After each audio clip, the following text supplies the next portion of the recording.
கடலில் போயிட்டு இருக்கிறாங்க. இயேசுவும் சீஷர்களும் அமிழ்ந்து போகிறோமே அப்படின்னு பயப்படுறாங்க.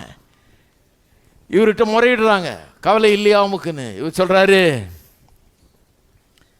அற்ப விசுவாசிகளை ஏன் பயப்படுகிறீர்கள்? சொல்கிறது கவனிங்க, அற்ப விசுவாசிகளே ஏன் பயப்படுகிறீர்கள் அப்படின்னா என்ன அர்த்தம்? ஏன் விசுவாசம் இல்லையா? விசுவாசம் இருந்தால் பயம் வராதே அப்படிங்கிறாரு. விசுவாசம் இல்லையா அப்படின்றார். அப்போ என்ன சொல்கிறாரு?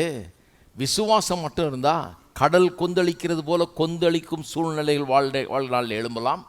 நம்முடைய வாழ்க்கையில் புயல் வீசலாம், காற்று அடிக்கலாம், அலை வந்து மோதலாம். ஆனால் விசுவாசம் இருந்ததுன்னா அதையெல்லாம் மேற்கொண்டு கரை போய் சேர முடியும் வெற்றிகரமாய். விசுவாசம் நம்ம கொண்டு போய் கரை சேர்க்கும் என்கிறது தான் அங்கே போதிக்கிறார். எங்களுக்கு படகு கதெல்லாம் தெரியும், இந்த சீசர்கள் பயந்தாங்கன்னெலாம் தெரியும், அதெல்லாம் தெரியும், அர்த்தம் தான் தெரியல. விசுவாசம் இருந்தால் போய் கரை சேருவோன்றது அர்த்தம். நாங்கள் என்ன நினச்சிருந்தோம், இயேசு இருந்தார் நல்ல காலம், அவர் இருந்ததுனால போய் சேர்ந்தானுங்க, இல்லைன்னா அவங்க செத்துருப்பானுங்க அப்படின்னு நினச்சோம். அவர் சொல்கிறாரு அற்ப விசுவாசிகள். அப்படின்னா என்ன அர்த்தம்? ஏன் உன்னால் விசுவாசிக்க முடியலையா? உனக்கு விசுவாசம் இல்லையா? நீ அதட்டி இருக்க முடியாதா? இன்னொரு இடத்துல கேட்குறாரு, உன்னுடைய விசுவாசம் எங்கே அப்படிங்கிறார். ஏதாச்சும் அதட்டிட்டு கடலை, உன் விசுவாசம் எங்கன்னு கேட்குறாரு. ஏன் நீ பண்ணியிருக்கலாம் இதுன்னு அர்த்தம் அதுக்கு. ஹலோ, இருக்கிறீங்களா? சிலர் முழிக்கிறாங்க, எப்படிங்க காற்றும் கடலும் கீழ்ப்படியுமா? வரேன் அதுக்கு. இருங்க,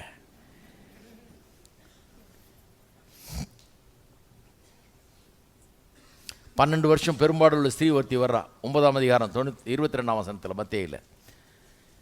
கூட்ட நெரிச்சலில் வந்து இயேசுடைய வஸ்திரத்தின் ஓரத்தை தொடுறா. அவர் தொடுவார்னு சிலர் எதிர்பார்க்குறான். இவ டிசைட் பண்ணா இவளே போய் தொட்டுறதுன்னு. இவ போய் தொட்டு சொஸ்தமாயிட்டா. இயேசு வல்லமை புறப்பட்டு அவருடைய சரீரத்திலேருந்து போதை உணர்ந்து கேட்குறாரு, யார் தொட்டதுன்னு. எல்லாம் சொல்கிறாங்க, இவ்வளோ நெருக்கடியில் யார் தொட்டதுன்னு கேட்டா அப்படின்னு. அவர் சொல்கிறார், இல்லை இல்லை, யாரோ என்னை விசுவாசத்தினாலே தொட்டார்கள். விசுவாசத்தினாலே சிலர் தொடுறதை மட்டும் பிடிச்சிக்கிட்டாங்க, விசுவாசத்தை விட்டுட்டாங்க. என்ன கொஞ்சம் தொடுவாரா, தொட்டி ஜெபம் பண்ணுவாரா? அப்படி தான் இந்த குருடர்கள் வந்தப்போ கேட்டார்களே, இயேசு இதை நான் உனக்கு செய்ய முடியும் என்று நீ விசுவாசிக்கிறாயா? அப்புறம் தான் தொட்டு சோகமாகினார். அப்போ தொட்டதுனால சோகமானானா, அவன் விசுவாசத்தினால சோகமானானா?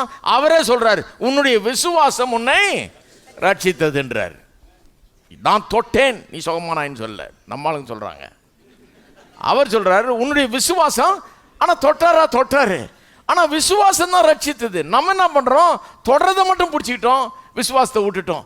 எல்லா மீட்டிங்கில் போய் லைனில் நின்று தொடுதலை மட்டும் வாங்கிட்டு வந்துடுறோம். உள்ளத்தில் விசுவாசம் இல்லாதனால